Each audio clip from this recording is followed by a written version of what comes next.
آپ کے ساتھ ہم نے لڑنا ہی نہیں ہے، آپ ہمارے مقابلے میں ہیں ہی نہیں۔ تم کہو کہ چلو یہ کمزور ہوگا میں جیت جاؤں گا، لعنت ہے ایسی جیت پہ، لعنت ہے ایسی کرسی پہ، لعنت ہے ایسی پارلیمنٹرین بننے پہ کہ آپ ہمارا سارا کچھ تباہ کر کے لوگوں کا آپ کہیں کہ میں جیتنے میں آسانی پیدا ہو جائے مجھے۔ آپ کی تمام سیاسی پارٹیوں کی کوئی حیثیت ہی نہیں ہے پاکستان تحریک انصاف کے سامنے۔ ہمارا مقابلہ اس کے ساتھ ہے جنہوں نے عمران خان صاحب کو اڈیالہ جیل میں قید کیا ہوا ہے۔ ہمارا مقابلہ ان کے ساتھ ہے جو 26ویں آئینی ترمیم کے ذریعے پورے عدلیہ کو مفلوج کر چکے ہیں۔ ہمارا مقابلہ ان کے ساتھ ہے جو لندن پلان کے تحت پاکستان میں جمہوری حکومت کو جو ہے رجیم چینج آپریشن کا حصہ بناتے ہیں۔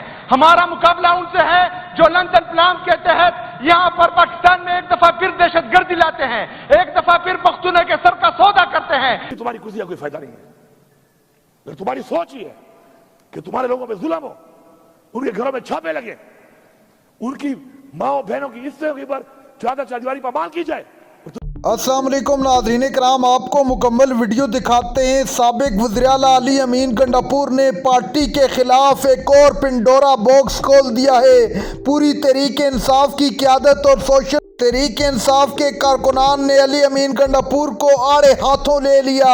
علی امین گنڈاپور کو عوام کہہ رہی ہے کہ آپ نے پارٹی کے ساتھ جو کیا ہے وہ کوئی دشمن بھی نہیں کر سکتا۔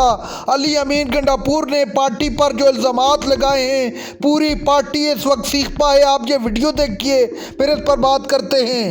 ایک دفعہ پھر یہاں پر دہشت گرد لاتے ہیں، یہاں پر دہشت گردی لاتے ہیں۔ ہمارا مقابلہ ان سے ہے، ہم ان کے بارے میں بات کرتے ہیں، آپ لوگ یہاں سے کھڑے ہو جاتے ہیں، ہمیں تنقید کا نشانہ بناتے ہیں۔ او بھائی جان، یا آپ خود مقابلہ کرو ان کا، ہم آپ کا ساتھ دیتے ہیں، یا ہم مقابلہ کر رہے ہیں پاکستان میں جمہوریت کی بحالی کا، پاکستان میں آزاد عدلیہ کی بحالی کا، پاکستان میں آئین اور قانون کی بالادستی کا، آپ ہمارا ساتھ دیں۔ اتنا مجبور نہ کر کہ بات سنانے لگ جائیں، تجھے تیری اوقات یاد دلانے لگ جائیں۔ اتنا مجبور نہ کر کہ بات سنانے لگ جائیں، تجھے تیری اوقات یاد دلانے لگ جائیں۔ کسے سنا، کسے سن، ہماری بہادری کے اگر تمہیں بتانے لگ جائیں تو ہمارے پیر دبانے لگ جائیں۔ کیونکہ پاکستان تحریک انصاف پاکستان میں ایک واحد جمہوری جماعت رہ گئی ہے۔ ہمارے جو اسپیکر صاحب ہیں بابر سلیم سواتی صاحب، وہ بھی جو ہیں ہم سے زیادہ موقع اپوزیشن کو دیتے ہیں، اور آپ بھی وہ حسب روایت ان کو فالو ہی کر رہے ہیں اور ہم سے زیادہ موقع جو ہے اپوزیشن کو دے رہی ہیں۔ میڈم اسپیکر صاحبہ، آپ کے علم میں ہونا چاہیے کہ جو پارٹیاں پی ڈی ایم 2 میں اب حکومت میں ہیں، وہ وہاں پر فیڈرل یا قومی اسمبلی میں ہمارے اپوزیشن لیڈر کے ساتھ کیا کر رہی ہیں۔ ادھر تو آپ جو ہیں جناب شفیع جان صاحب کا مائک بند کر کے اپوزیشن لیڈر کو بولنے کا موقع دیتی ہے جو پاکستان تحریک انصاف پر تنقید کرتی ہیں، لیکن وہاں پر جو ہے ہمارے اپوزیشن لیڈر کو اریسٹ کرتے ہیں۔ میڈم اسپیکر صاحبہ، یہاں پر ہمارے اسپیکر صاحب جمہوری بننے کے لیے ان کو بولنے کا موقع دیتے ہیں، لیکن فیڈرل گورنمنٹ ان کی ہے، اور ہمارے اسپیکر صاحب جو کسٹوڈین آف دی ہاؤس ہے وہ اڈیالہ جیل جاتے ہیں عمران خان سے ملنے کے لیے، تو ان کو وہاں جو ہے ملنے نہیں دیا جاتا، لیکن یہاں پر ایک اپوزیشن کا بندہ جو ہے اس کے حق میں بات نہیں کرتا کہ اس کے ساتھ زیادتی ہو رہی ہے، اور یہ خیبر پختونخوا 4.5 کروڑ عوام کی بے عزتی ہے، صرف ایک اسپیکر صاحب کی بے عزتی نہیں ہے۔ ہم تو چاہتے ہیں کہ ایوان مقدس رہے۔ آج جو ہے چلو آج ڈیسائیڈ کرتے ہیں، آپ اس طرح کریں، ظرف دکھائیں جو آپ غلط طریقے سے فارم 47 کے ذریعے اور اسٹیبلشمنٹ کے ذریعے ہماری 26 ریزرو سیٹس جو آپ ہتھیا گئے ہیں، ان سب بیٹھے کہنا اسپیکر صاحب ان کو بٹھائیں۔ سریش کمار صاحب، یہ ٹاس والے کو بٹھائیں، آپ کو ٹاس والے کو بٹھائیں۔ سہیل، آپ 1 منٹ کے لیے چپ ہو جائے۔ سریش کمار صاحب، سریش کمار صاحب، میرے خیال سے آپ کو لڑائی کے لیے بھیجے گئے ہیں۔ پلیز سریش صاحب، ورنہ میں 227 صرف آپ پر اپلائی کروں گی۔ ابھی سے میں آپ پر 227 اپلائی کروں گی۔ آپ صرف لڑنے کے لیے آئے ہیں، پورا ماحول آپ خراب کر رہے ہیں۔ سنیں نا، آپ سننے کی صلاحیت ہے کہ پھر جواب دیں، اپنے باری میں جواب دیں۔ بیٹھے سریش صاحب، بیٹھے سریش صاحب، بھائی جان میں حل بتا رہا ہوں۔ میڈم اسپیکر صاحبہ، حل یہی ہے نا، کیونکہ ہم نے جمہوریت کو مضبوط کرنا ہے۔ جو لوگ غلط طریقے سے آئے ہیں وہ ایوان کی تقدس کو بحال رکھتے ہوئے اس ایوان سے نکل جائیں. حقیقی جمہوریت کے ذریعے ایوان میں آئے, ہم بھی ان کی قدر کریں گے اور لوگ بھی ان کی قدر کریں گے. عوام کا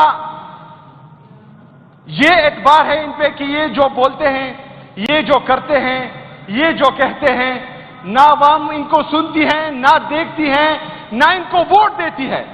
پورے پاکستان میں صرف 17 سیٹیں یہ جیتے ہیں. تو یہ تو ان کی مقبولیت کا حال ہے. میرے دوست اجاز صاحب نے بات کی کہ یہاں پر جو پختون قومی جرگہ ہو رہا تھا, ہم رات کے 4 بجے تک اس کو پرامن طریقے سے وائنڈ اپ کرنے کے لیے ہمارے اپوزیشن بینچز بھی, ہمارے ٹریجری بینچز بھی, ہماری صوبائی گورنمنٹ بھی اس میں صبح 4 بجے تک میٹنگ کر رہے تھے. میڈم اسپیکر صاحبہ, یہاں پر امن و امان کے حوالے سے جو اجلاس چل رہا تھا بہترین چل رہا تھا. ادھر آج اجاز صاحب نے بات کی کہ علماء, ہم جتنے علماء حق پاکستان میں شہید ہوئے ہیں, ہم سب کے لیے بولے بھی ہیں, ان کے لیے آواز بھی اٹھائی ہے, اور ہم چاہتے بھی ہیں کہ ان کے ساتھ انصاف ہو. لیکن آپ کائنڈلی مجھے یہ بتائیں کہ آپ کے اپنے امیر مولانا فضل الرحمان صاحب ان میں سے کتنے جنازوں پر گئے؟ آپ ہمیں یہ بتائیں کہ ان میں سے کتنے علماء جو ہمارے شہید ہوئے ہیں, علماء حق, انہوں نے مذمت کی ہے؟ کائنڈلی یہ جواب آپ مجھے پھر دیں گے. میڈم اسپیکر صاحبہ, اسموتھ چل رہا تھا سب کچھ. یہاں پر پرسوں باجاوڑ سے جو ہمارا اپوزیشن کا MPA ہے, وہ یہاں پر منتیں کر رہا تھا اسپیکر صاحب کو کہ میں نے تقریر کرنی ہے, مجھے آپ موقع دیں. اس سے پہلے وہ 2 دفعہ تقریر کر چکا تھا. اسپیکر صاحب نے پوچھا کہ آپ نے کس حوالے سے بات کرنی ہے, تو اس نے کہا کہ امن و امان کے حوالے سے. اسپیکر صاحب نے کہا بالکل آپ کا حق ہے, میں آپ کو مائک دیتا ہوں. میڈم اسپیکر صاحبہ, اسپیکر صاحب نے ان کو مائک دیا. اس نے 10 منٹ صرف اور صرف پاکستان تحریک انصاف اور صوبائی گورنمنٹ کو تنقید کا نشانہ بنایا. 10 منٹ بعد اسپیکر صاحب نے اس کو بار بار کہا کہ امن و امان اور باجاوڑ کے لوگوں پر بات کریں, لیکن وہ نہیں کر رہا تھا, تو اسپیکر صاحب نے اس کا مائک بند کر دیا. ابھی ہوتا کیا ہے, میڈم اسپیکر صاحبہ باہر جب جاتا ہے وہ ہم پر بھی الزام لگاتا ہے, مجھ پر بھی لگاتا ہے, شفیع جان پہ بھی لگاتا ہے کہ اس نے وہاں پر باجاوڑ کے لوگوں کے خلاف بات کی. ہم نے بات کی صرف اور صرف فارم 47 کے ذریعے جو اس ایوان کا حصہ ناظرین کرام, آپ نے ویڈیو دیکھی وزیر اعلیٰ سہیل آفریدی کا طوفانی خطاب. KP اسمبلی میں کھڑے ہو کر اس وقت کی حکومت کو آڑے ہاتھوں لے لیا.